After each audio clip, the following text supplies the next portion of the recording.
I was at the gym, and we were both exercising because we are, as you can see, incredibly fit. Like, that's our #1 priority is fitness. That's right. Fitness equals life. Anyway, go ahead. But we were separately exercising, yeah. And he didn't want to look, and I was like, couldn't watch on TV because that's too stressful, but I was having my friend check online as it went. Right. I was just so nervous. There's no way I wanted to watch. I was just going to work out until somebody just bumped into me later in the day and told her not to. You come home from the gym, don't even, I can't even make eye contact with you. Very nervous about it. But once the news was good, I did bust in like the Kool-Aid man. Yeah. The good news. Like the Kool-Aid man. Yeah. You enter a lot of rooms like the Kool-Aid man. Yeah, through walls. Through walls. Yeah. Right.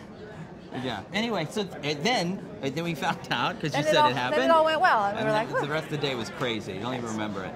Yeah. A lot of crying? I did cry a little bit, which is I've never cried over an Emmy nomination or a Golden Globe, but right. I surprised myself. Yeah, I guess I didn't quite realize how much this meant to me until it happened. What do you think? And I just think that there's something, this eternal dream of Broadway, if that's where you came from. No matter if you had splintered it off through television or movies or whatever you do, there's just still something about like, oh, stars in their eyes. I want to do a Broadway thing. Tonys are, it's kind of magical. You know what's been nice is that our cast, we're across the street from Angels in America, which in theory could probably not find two more opposite kind of plays, right? But they duration is equally long. Yeah, No, our show is kidding. also 7 hours long. But they do a Saturday nights on Broadway where the cast from across the street, they just yell out the window at each other at half hour on Saturday nights. And they were thrilled that they didn't know if Angels in America was going to do it for them when they first moved into the theater, and they did, and they were all so happy. Because in our cast, you know, including me, there are 13 Broadway debuts in our cast because it's such a young cast.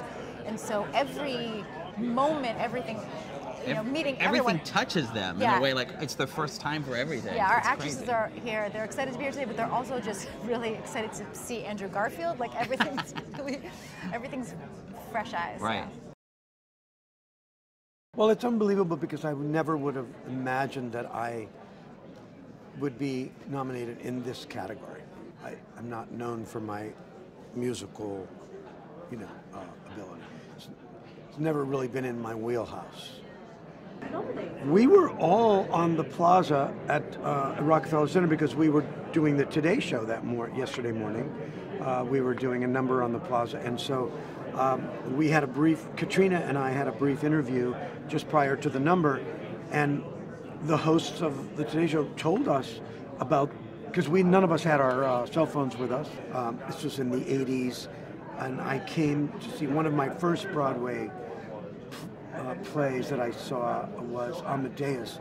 I saw Amadeus, and Ian McKellen played Salieri, and I will never forget that experience because that character has a lot of direct address monologues to the audience, right?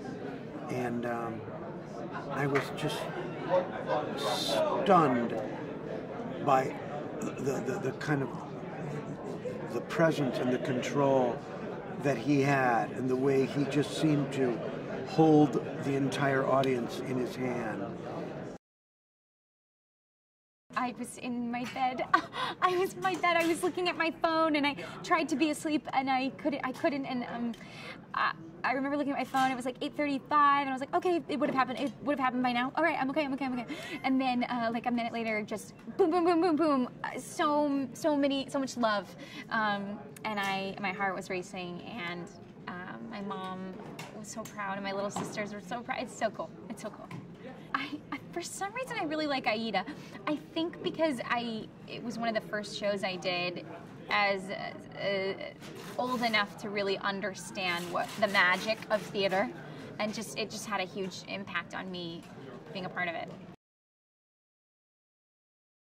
Found out that you were not. I was asleep. And then the day started very, very quickly. No, my own one, which gave Sonia Friedman a heart attack nearly, was the fact that in a very early preview in London, I came home without my glasses on. So you've got people who've waited for years, saved thousands of pounds to fly halfway across the world, and here it is. Music starts, on comes Harry Potter. Why is he not wearing his glasses? So there are now like 36,000 pairs of glasses around the theatre, and everyone's got it on their pre-show checklist. And I was fine, I didn't even know. It was halfway through the scene, and Poppy Miller, who plays Ginny, just went, glasses. And I just, like that, started to sweat through my suit, and just went, oh my God, I'm Harry Potter, and I haven't got the glasses on. I was in my bedroom with my phone on Do Not Disturb because I didn't want to hear. I just didn't want to hear. But my youngest daughter, of course, can get through to me. So she called me and told me. Of all time, Jesus Christ Superstar. The music, the story, the way it's written, every single thing about it I love. And one day, I'll get to play Judas. One day. On the Today Show, actually, we were doing a thing on the Today Show. So we were up really early in the morning, and we were all kind of bleary-eyed and like, and our phones were all downstairs in the dressing room, so we didn't know what was going on. And just standing there as a cast, like waiting to do our number, and then Hoda and Savannah come over and they tell us that they have some news for us. It was, and I think I was like, Where were you when you found out? In bed, because it was 8:30. So I waited until I saw my British agent phone me, because I wanted her to be the one to tell me. Because we've been together since I was 22, and we've been through a lot, so this is our achievement, and I wanted it to be with her. I'm really looking forward to seeing Three Tall Women, because I was literally just following Glenda Jackson around, and I couldn't talk to her. So I want to see that, and also I want to go and see Carousel, and I can't wait to see Lauren Ambrose in My Fair Lady. So I will have, when we speak in a few months' time, I will have favourite musicals, Broadway musicals and plays there. But right now, Angels in America. Oh my God, Laurie Metcalf is waving at me. This is intense. I'm having a moment. I want to come to, yes. I'm just going to start crying. I knew the nominations were going to be out yesterday, but I had no idea it was so early. And my husband rang me from London and said, "Do you know?" And I said, "Do you know what?" And he said, "You've been nominated for a Tony." And I just thought it was such a lovely thing that the person I found out from was my husband in London. I thought that was just marvellous. Les Liaisons Dangereuses, I flew to New York to see. I can't remember how many years ago it was, but it must now be 10 or 12 years ago. And I flew with my husband, and we were here for 48 hours, and we came to see it, to see my dear, dear, lovely friend Ben Daniels in Les Liaisons Dangereuses, and he indeed was nominated for a Tony that year for his performance in it. So I would have to say that because, it's silly to say that's my favourite, because it's probably the only one I've seen really until I was here now. I was lying in bed because it was quite early, and then I just got loads and loads of texts through on my phone, and I was just freaking out a bit. And I just FaceTimed my mum, my dad, my brother, and we had a little dance virtually around my apartment, which is nice. Yeah, man, I just came here to do the play. So I saw Angels in America and Dear Evan Hansen, and I loved them both. I thought Ben Platt was really good in that, and then I loved James McArdle and Andrew Garfield in Angels. I thought they were just stunning. I thought they were both channeling just a beautiful, beautiful performance. I was in my kitchen, in my apartment. I'd been up for too long already because I was nervous. And I was with my fiance. We were making breakfast, trying to be nonchalant about it. Because if you ignore the fact that the Tony nominations are coming out, then it's not a big deal, right? So yeah, just cooking breakfast, trying to be cool. And then stopped cooking as soon as they started, and got to talk with all of my friends and family. I don't know, it's like a sort of dream come true. I mean, I've been a fan of Broadway forever. I watched the Tonys my whole life on TV, and so to hear my name read out as part of this group was totally surreal. I was in the shower, so I didn't know for a bit. My wife was doing the school run. I was in the shower. I knew it was coming out this morning, but apparently there was a time that it came out. And anyway, I had various messages suddenly bleep up on my phone, and that was it. Whether they're for public ears, I'm not sure. But we have a ball every day. I've only seen 2 Broadway shows, to my shame. I know, I've been busy. And I only get 1 day off a week. And I have kids. I have seen lots of your productions that have come to England. And I think it's hard to top Hamilton in that respect. I was lucky enough to get in there quite early and was blown away. Just blown away. I was in a Holiday Inn Express with my wife Catherine and my son Samson. And we were chilling out. We had just woken up, and it was great to see just friends getting nominated from different shows, but from our show specifically, so many. You know, it's really easy for me, and not because I was in it. Hamilton, I did it in Chicago, I did it in LA, San Fran. Hip hop, R&B, like I grew up on those styles, and you know, I don't think it gets better than that for me. I was sitting at having breakfast at a kitchen table with my wife at home in Philadelphia, looking at a beautiful spring day out the window, and she kept wanting to go to her phone and see what was going on.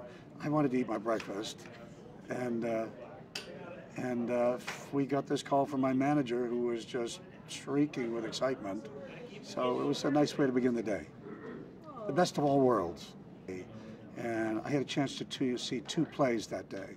And I went to standing room, and one of them was Pippin, that original production of Pippin, and the other was a production of Equus that Richard Burton had been doing, and he wasn't in it any longer. And it was disappointing that Richard Burton was in it.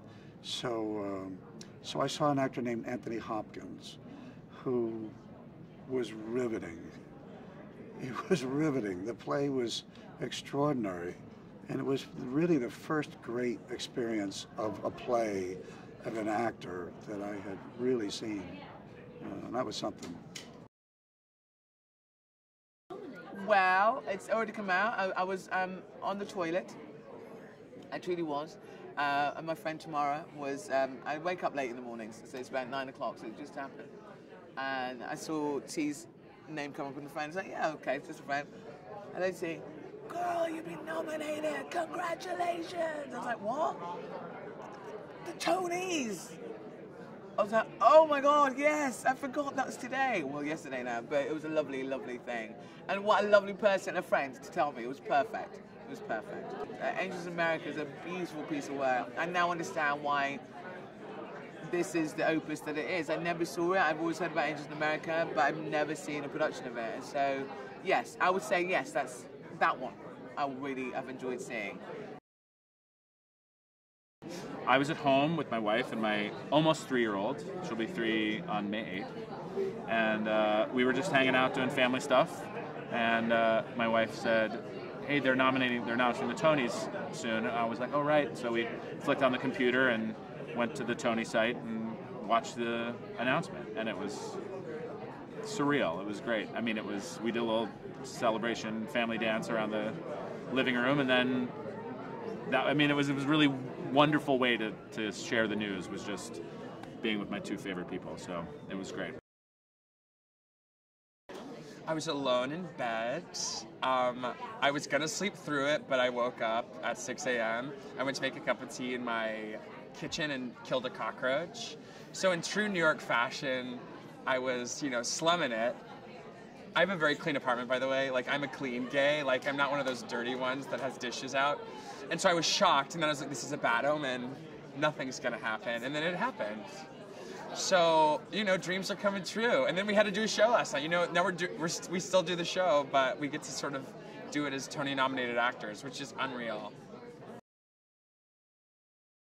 the show that I'm in actually had an off-Broadway production, and Katrina Lenk is such a free, amazing actress. She was also nominated for Best Leading Actress in Musical, and she has these clogs that she was wearing, and we're always trying to figure out what to do with them.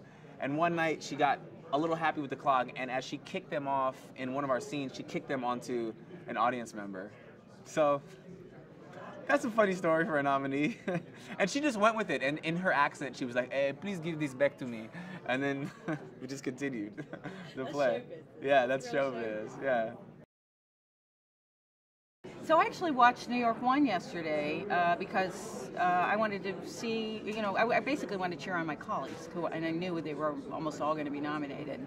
And the show itself is Revival, but I did not expect to see my name there. So that was a shock. My daughter and I had a lot of screaming and jumping up and down. I started in London. When my first singing engagement at the Royal Opera, I was alone. I just gotten married, but I was alone. And I went to theater every night with half-price tickets and became a lifelong fanatic. It is incredible. I still can't, I think I'm still in shock. There are few interpreted productions. Open captioning is a relatively new event. It's picking up some speed, but that's another reason why I'm so proud of our production, because we really are setting the standard, the precedent for the rest of Broadway that ought to be following us. We are so accessible. We have super titles. We have interpreted performances. We have captions that can be downloaded onto an iPhone. I mean, we have it all.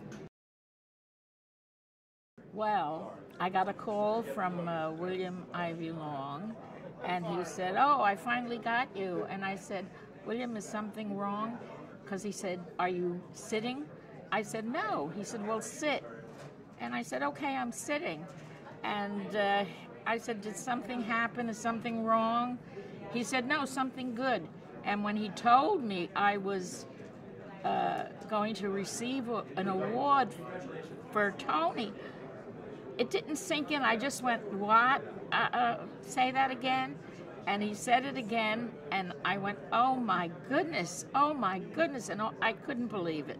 I mean, me, of all people, me?